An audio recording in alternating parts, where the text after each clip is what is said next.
자, 이번 시간에는 이제 전로혈, 여러분들이 이제 그동안에 옥수진경 비혈명수를 배우면서 굉장히 많은 그 산도들을 보죠. 크게는 뭐 500리, 600리 큰 산도 있고 작게는 7, 80리의 그러한 산도들을 가지고 얘기를 하죠. 여러분들이 지금 배우는 것이 비혈명수, 혈법에 대해서 배웁니다. 실질적으로 이러한 터는 아마 여러분들이 홍수 교재에는 나와 있지 않은 것들인데요. 참 그런 거 보면 굉장히 다양하게 우리가 실질적으로 있는 것을 얘기를 하죠.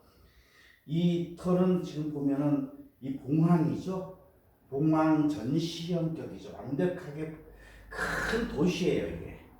큰 도시인데 큰 대강수가 이렇게 완전히 이 도시를 감싸서 가고, 이 두 개의 큰 강물이 오고 또 작은 강물이 하나 이렇게 같이 가서 개울이 가서 완벽하게 물이 이 도시를 감싸고 있는 거. 어떻게 보면 하나의 묘라고 하기보다는 하나의 그 큰 도시라고 보면 되겠죠. 그런데 여기에 지금 혈이 맺혀 있어요.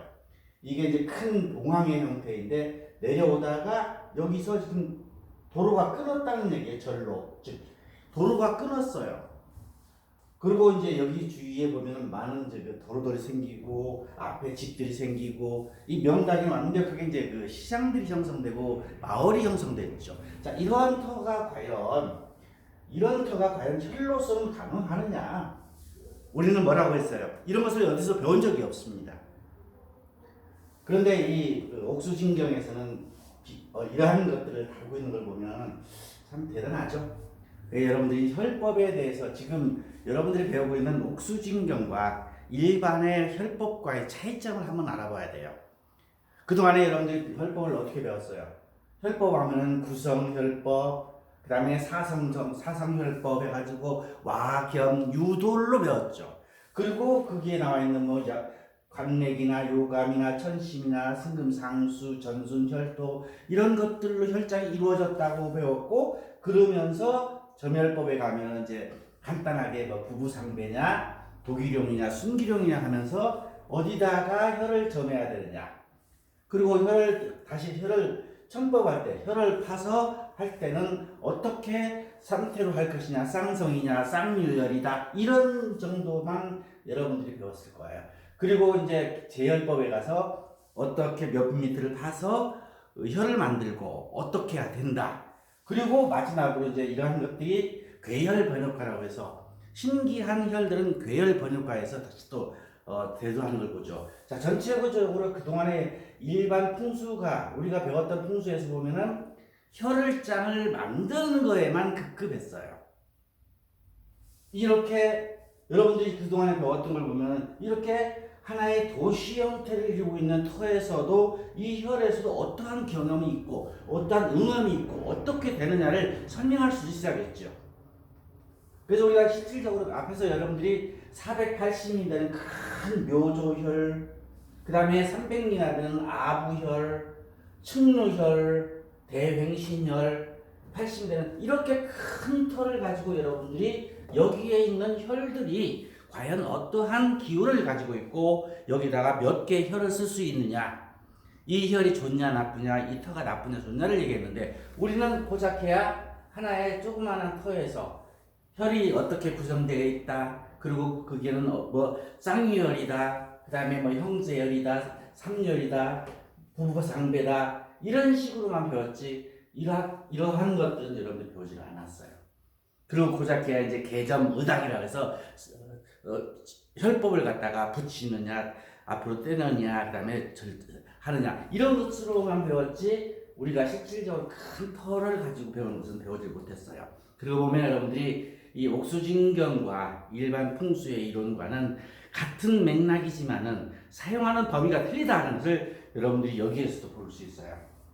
자, 그러면 전로혈, 과연 이렇게 터에서 이게 앞에서 도로로 끊었는데도 이게 혈이 되느냐 안 되느냐, 그리고 이럴 때는 어떤 기운들이 있느냐 하는 것을 한번 살펴보도록 하겠습니다. 자, 전로혈. 자, 일명 기룡두로 거부가 나온다 그래요.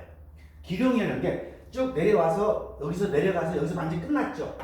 기룡혈이라는 것은 여러분들이 올라가서 이렇게 올라오는데 여기서 끝나고 여기에다가 혈을 쓴 거죠. 그리고 이제 앞에는 바로 도로가 끄는 거죠. 그래서 절로라고 하는 거죠. 절로.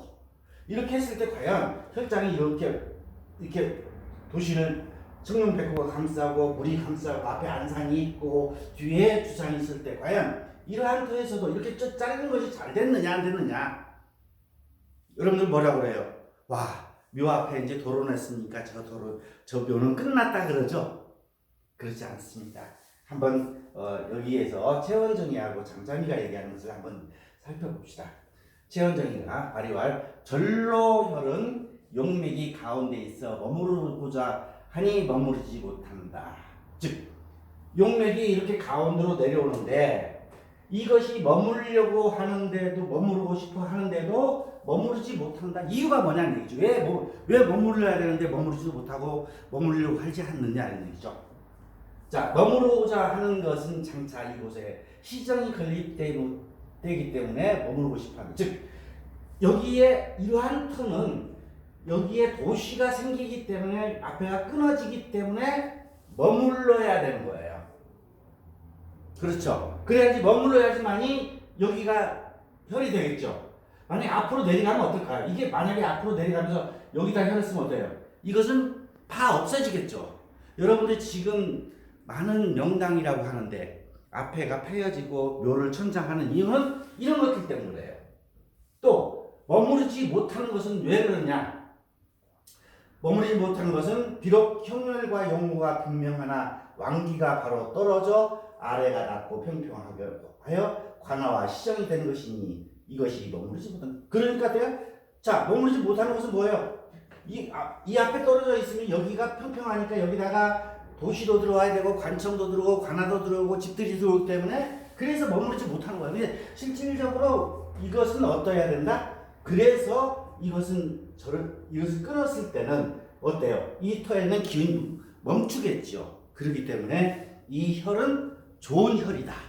이렇게 보면. 자, 두 개를 보세요. 여기는 바로 밑에서 끊었죠. 여기는 어떠세요? 한참 멀리 끊었죠. 그렇기 때문에 이것보다는 이것이 기운이 더 세다. 자, 이제는 여러분들이 아마 이런 것을 볼 거예요. 마을에 가면 마을 뒤에 완벽하게 혈이 되어 있고 그 아래 밑에 바로 마을들이 있었을 때 멀리 떨어져서 있는 마을에 있는 것과 바로 앞에 마을이 있을 때는 틀리죠. 어때요?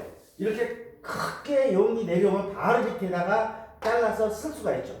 그런데 이런 경우는 여기도 만약에 밑으로 내려오면 만약에 여기를 이렇게 잘라서 여기다가 집을 질 수도 있죠. 그렇기 때문에 이런 것들은 밑으로 내려오면 안 되겠죠.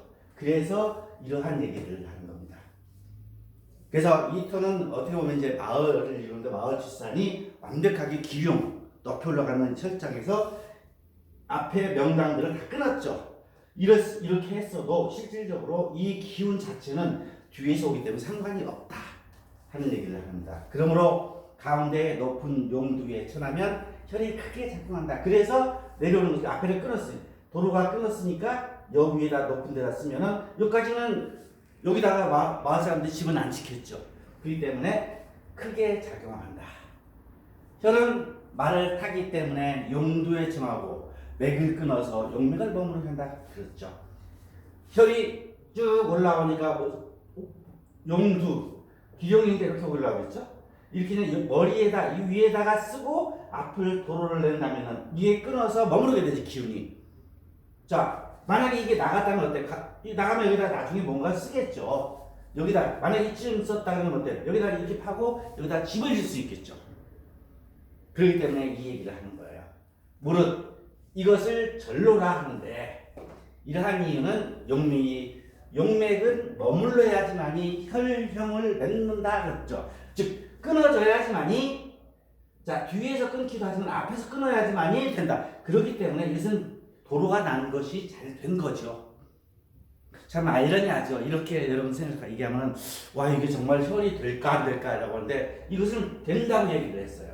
그 이유는 뒤에서 얘기를 하니까 여러분들 한번 살펴보세요.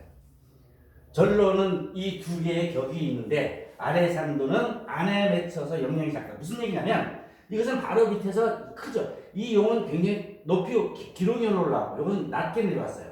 그러다 보니까 밑에다 썼으니까 어때요? 여기다가 뭔가 나중에 질 수 있겠죠. 그래서 멀리 떨어져서 지금 이렇게 도로가 됐으니까 끊는 것이 멀어졌죠. 그렇기 때문에 차라리 이쯤 끊어졌더라면은 여기다가 전로를 했더라면 이게 그리고 여기 좀 올렸더라면은 이것도 기운이 좋았었겠죠. 그런데 이 터와 이 터는 기운이 틀리다. 그래서 이런 얘기를 하는 거죠. 그러므로 오직 작은 도시인 진시가 되고 앞에 수려한 산. 그래서 이러한 것은 작은 도시가 된다. 그리고 앞에도 수려한 봉우리들이 없죠. 여기는 봉황 전시 형격이 되죠. 봉황이 있으면서 앞에도 귀인봉이 있고 고축사가 있고 그다음에 천마사도 있고 굉장히 좋죠. 앞에. 그러니까 이 터도 앞에 안산 역시도 더 좋더라. 그래서 이 도시가 이 도시보다는 크다. 그리고 더 왕성하게 산다라고 여러분들이 보시면 돼요. 그러므로 화장한 사람은 오직 거부가 되고 귀가 들어가는 자였다. 자, 여기서는 어때요? 크게 되면서 시중까지 올랐는데 여기는 거부는 되는데 나쁘지는 않죠. 거부는 되는데 별로 그렇게 높은 귀가 나타나지 않았다 하는 걸 보면 이 터가 더 좋은 것을 할 수가 있죠. 자, 앞의 삼도를 격은 앞이 훤히 터져 넓고 혈이 매정시 크다. 앞이 완전히 크겠죠. 그리고 혈이 높죠. 혈이 높을 것 같아요. 두 강과 하나의 시내가 빙돌아 현을 만드는데 웅장하다. 즉 여기서 내려오는 강과 두 강과 하나의 시내가 감싸서 완벽하게 이 터를 감쌌더라. 그리고 전사와 봉산이 모여 귀한 사격이 되었다. 뒤에는 봉황산이죠. 큰 봉황산이 있고 앞에는 아름다운 사격들이 조응하고 있으니까 더 귀하더라. 그러므로 청장하는 자는 역시 시종에 이르렀다. 그렇기 때문에 여기에서는 아까는 어때요? 거부가 나왔지만은 실질적으로 귀한 사람은 귀하게는 안 됐는데 여기서는 귀하더라. 귀하게 됐다 하는 게 높이 올라갔다. 시종에 이르렀다 하는 얘기죠. 즉 지세가 이미 크니 즉 반드시 크게 작용하고 또 지세도 크죠. 완벽하게 앞에까지 나와 있죠. 이렇게. 그죠? 그 다음에 바깥에도 조산도 있고. 그죠? 이것보다는 크죠. 즉 크니 이것이 기운이 더 크죠.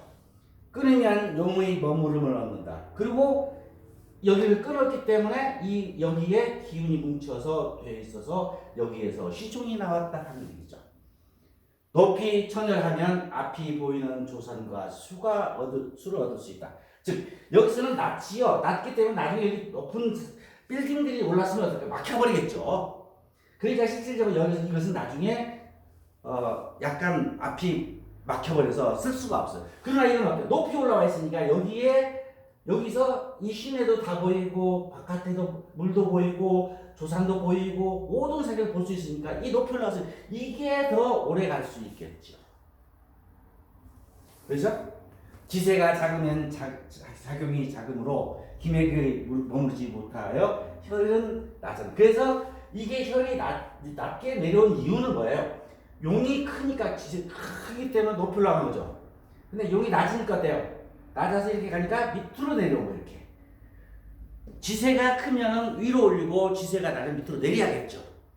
그런데 실질적으로 여기는 어때요? 나중에 집들이 들어서죠. 관아가 들어서고요. 그렇기 때문에 이게 막혀버리겠죠. 그렇기 때문에 이것은 실질적으로 더 귀수의 기가 없는 것이 그 이유다. 그래서 이게 귀하고 수려한 것, 귀가 나타나지 않는 이유가 이것이다 라고 이 최원적이다 얘기를 합니다. 자, 또 말하는 걸 봅시다. 혹 말하기를 이와 같은 이것처럼 이렇게 잘랐어요. 자르고 여기다 혀를 썼어요. 이렇게 되면 이 마을이 상하지 않느냐? 여러분들이 이제 이 얘기를 어디서 그렇죠? 근데 최원정이는 그렇지 않다라고 얘기를 했어요. 여러분들 이제 당나라 때 설신부 있죠? 설신부에 보면 뭐라고 했어요? 선군후택이면 선군후택이다. 먼저 묘를 쓰고 이렇게 터가 있는데 먼저 묘를 쓰고 나중에 집을 지으면 이 나중에 쓴 집은 좋아지는데 흥 하나 뒤에 있는 부는 망한다 라는 규절이 있죠. 그리고 선택 후분이면 먼저 택을 짓고 나중에 묘를 쓰게 되면 이 집이 망한다 이렇게까지 얘기를 합니다. 그런데 이 장자미는 최원정이하고 장자미는 뭐라고 하나, 만약에 이렇게 여기다 묘를 쓰고 밑에다 이렇게 집들이 들어서고 고을이 들어선다면 이 고을이 안 좋지 않느냐, 혹 이 고을을 썼는데 여기다 썼을 때 안 좋지 않느냐라는, 즉 설신부 예를 들면 이것은 안 좋겠죠. 나중에 여기다가 고을이 생기고 쓴다면 안 좋겠죠. 근데 여기서 뭐라고 하느냐, 이것을 잘 보세요. 우리는 여기서 뭐라고 하는지 잘 보세요. 자, 현지는 자연히 평지에 있고 그렇지 않다는 얘기예요. 왜냐면 이 양택, 여기는 양택이죠. 이 양택 마을과 고을은 평지에 있고 또 이것은 어디예요? 천장은 자연히 높은 산에 있다. 묘는 높은 곳에 있으니 그러니 양택과 음택이 같지 않다. 즉 설신부에서 얘기하는 말을 잘못됐다는 얘기죠. 꼭 그렇게만 보지 마라.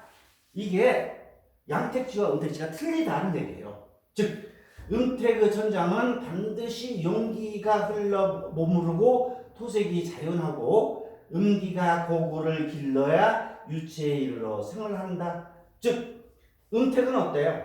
여기서 기가 내려와서 땅속으로 내려서 기가 여기에 머물러야지만이 생을 하는 거죠. 그리고 이 유체의 기가 자손에 이르러야지, 이걸 갖다 동기감론이라고 하죠. 그래야지만이 음덕을 받는다. 그러므로 용기를 취하여 사용하고 용수에 기대어 하는다. 즉 용기에 의해서 기를 가지고 먹는 거지, 이런 전체적인 새를 가지고 하는 건 아니다. 새가 앞에 끊었다고 해서 새가 없어지는 건, 기가 없어지는 건 아니다. 새는 없어지겠죠. 근데 만약에 뒤에 이것이 없다고 해서 그러죠. 새가 없다고 그러죠. 그런데 마을은 어떨까요? 이 마을은 어떨까요? 마을은 틀리죠. 마을은 이 새에 응시하죠. 그러니까 여러분들이 여기서 정확하게 하셔야 돼요. 기를 가지고 논해야 되냐, 새를 가지고 논해야 되느냐. 즉 새로 논하는 것은 양택은 새로 논해야 돼요. 근데 기를 가지고 논하는 것은 음택이에요. 그래서 음택은 땅의 기운을 받고 그 기를 가지고 하는 것이고, 양택은 어때요? 땅 속에 있는 기를 받는 것이 아니라 옆에 있는 새를 가지고 있어요. 그래서 실질적으로 양택에서는 그래서 주위의 사격들이 더 중요하고 앞에 명당이 넓어야 되고 하는 것이 양택의 조건이고, 음택은 어때요? 정확하게 맥이 들어와야지. 그래서 뒤를 끊으면 안 되겠죠. 그런데 만약에 여기다가 썼어요. 근데 여기를 끊었어요. 이건 안 되겠죠. 뒤를 끊었기 때문에. 근데 앞에서 끊었으면 상관이 없죠. 자, 이런 것도 여러분들이 잘 이해를 하셔야 돼요. 혹 지금 사람이 주택에 살고 다른 사람이 천장하면 먼저 흥한 이후에 패한다는 건 어쩌니까, 이게 아까 말하는 선택 후분 선분 후택 이 얘기예요. 선심에서 얘기하는 거. 이것이 맞느냐는 얘기예요. 이거. 그런데 장자미는 자미왈, 이것은 지의 형세 대소 경중을 보아야 한다. 즉 이 땅의 형태가 크냐 작냐에 따라서 이것을 보고 결정을 해야지 무조건 나쁘다는 안 된다. 만약 형세가 작고 영향이 가벼우면 하나의 택이 가능하다. 그렇죠. 이게 형세가 작으면 어때요? 한두 집밖에 못 지겠지만 크면 큰 고을이 되겠죠. 만약 다시 굴착하면 용기가 상하여 패하니 화가 다른 사람이 이르는 것이 마땅하다.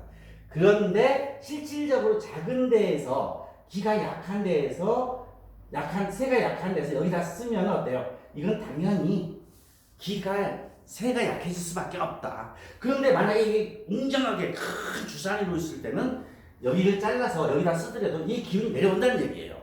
새가 내려온다는 얘기예요. 이 얘기를 여러분들이 정확하게 이해를 하셔야 됩니다. 만약 형세가 크고 영양이 중하면, 그런데 이처럼 크면 어때요? 마치 현진이나 주부가 된다. 큰 현진이나 부나 현이 되겠죠. 영양이 크면 집들이 만호 그리고 천호 작은 것들도 멸하지 않으니 수백만 사람들이 살 수 있다. 그 용이 서로 왕하면 형세가 강하다. 그러니까 실질적으로 용이 강하니까 형세도 강하죠. 그러므로 만약 하나의 혀를 청하더라고 어찌 상패가 있겠는가. 즉 하나의 혀 뒤에다가 혀를 썼다고 해서 이게 망할 수 있겠느냐는 얘기예요. 자, 이 구절은 여러분들이 좀 더 자세하게 살펴보셔야 돼요. 그래서 여러분들이 그동안에 알고 있던 상식과 우리가 양택과 음택의 차이를 정확하게 최원정이하고 장자미가 얘기하는 걸 보면 우리가 무턱대고 어디에 가서 뒤에다가 묘를 썼으니까 안 좋다 좋다 얘기를 하면 안 된다는 거예요. 그리고 마을에 이러한 형태가 있을 때도 좋다 나쁘다 여러분들이 잘 얘기를 해야 된다. 또 말하기를 황천수는 어떠한가? 여기에서도 황천수를 봐야 되느냐는 얘기예요. 황천수라는 건 뭐예요? 그렇죠. 약간 10도 벽에서 나간 물이죠. 제일 나쁜 물이죠. 황천수도 봐야 되느냐는 얘기예요. 황천수를 봐야 되는 얘기예요. 여러분들 봐야 돼요? 자, 잘 들어봅시다. 잠이왈. 만약 이러한 등급의 명당이 넓게 펴지면, 자, 이러한 것이 이런 데서 이 묘에서 내려오니까 물이 쭉 내려가는데 여기서 이 물이 넓게 퍼지기 때문에 1100호의 사람들이 사는 것이 가능하다. 그렇죠. 그러므로 무덤의 수가 흘러떨어져 평평한 물이다. 그러므로 즉 물이 한쪽으로 갈 수는 없지요. 왜? 여기다 집 지면 여기로 갈 수 있고 또 앞에 떨어지는 물들이 여기에서 황천수를 볼 필요는 없다는 거예요. 왜? 이 앞에 평평하고 큰데 많은 집들이 들어서는데 어떻게 황천수가 일로 가는 건지 애초에는 일로 갔지만 나중에 일로 갈 수도 있잖아요. 이걸 갖다 어떻게 얘기하겠느냐? 볼 필요가 없다는 얘기예요. 그러나 산수가 중급하지 않고 약간 낮고 저하가 택이 작으면 그것을 받아들여갑니다. 근데 어때요? 집들이 작으면 이 물들을 갖다가 평평하게 안 되고 계곡 사이로 내려오니까 한번 내려온 물들은 이게 황천수가 되겠죠. 그래서 높지 않고 중급 낮은 산에서 마을에서는 황천수를 봐야 된다 하는 얘기를 합니다. 그러니까 하물며 수가 평평하게 흩어지니 어느 바위와 같이 못하니 산 이런 것을 갖다가 즉 평평하지 않으니까 하나는 내려오니까 이것은 물길을 봐야 된다. 따라서 이는 모두 큰 형세로 논하니 주부나 현진이 강하다. 그래서 여러분들이 큰 형세가 크냐 짝나를 가지고 얘기를 해야지 무조건 황천수가 있으니 나쁘다 좋다 이렇게 하면 안 된다는 거예요. 오늘은 몇 가지 중요한 얘기들을 많이 하죠. 만약 사람이 사는 주택 뒤에 돌연히 굴착을 하면 즉 화를 받는다. 자, 그런데 여러분들 무조건 안 된다는 거 아니에요. 자, 이렇게 산이 이렇게 있는데 이쪽으로 맥이 내려와요. 여기다 집을 졌어요. 그랬을 때 이 뒤에를 갖다 굴착해서 뚫었어. 어떻게 되겠느냐는 얘기죠. 이것도 여러분들이 여기는 화를 당한다고 했죠. 이것도 새로 봐야 돼. 나중에는 한 집 많은 집들이 있다고 그러면 별로 그렇게 상관이 없겠지만은 실질적으로 새가 큰데 작은데 여기다 뚫었으면 이것은 화를 당하겠죠. 영양이 중하면 내려오는 새가 크면은 부진함을 따르고 반드시 사람이 손합니다. 내려오는 새가 큰 새에서 여기 잘랐어. 이렇게 되면 이 새를 이게 뒤에다가 굴착을 하면 아예 사람이 손해를 보고 또 화가 작으면 관제가 따르고 온화가 따르고 그냥 지나가지 않으면 절대로 경계할 것을 금해한다. 그래서 집 뒤에는 절대 굴착해서는 안 된다는 그러한 얘기까지도 한 걸 보면 여러분들이 오늘 이 전로열에서 하나의 이러한 형태의 터를 갖다가 논할 때는 과연 어떻게 해야겠느냐는 것을 보면은 참 재밌죠. 오늘은 몇 가지 일반 풍수하고 여러분들이 옥수진경으로 보는 그 마을을 분석하는 방법과 그 다음에 양택과 음택의 차이 이런 것들을 하는 걸 보면 굉장히 재미있는 그리고 굉장히 좋은 내용들을 가지고 있죠. 참 대단해요. 이렇게 큰 우리는 어때요? 조그마한 그냥 혈이 사상혈 와경유돌이다 혈토다 무슨 상수다 결국 혈장만 얘기했지만 어때요? 큰 새와 길을 보고 이렇게 얘기하는 것을 여러분들이 우리는 옥수진경에서 볼 수 있다니 참 다행이죠. 앞으로 여러분들이 옥수진경을 쳐다보면 그동안에 여러분들이 보이지 않았던 큰 국세도 보이고 그 다음에 다른 새로운 것들이 보일 수 있을 겁니다. 자, 오늘 여러분들 수고하셨습니다. 계속 여러분들이 옥수진경에 대해서 많은 관심들을 가져주시고 공부해 주셨으면 감사하겠습니다. 네, 감사합니다.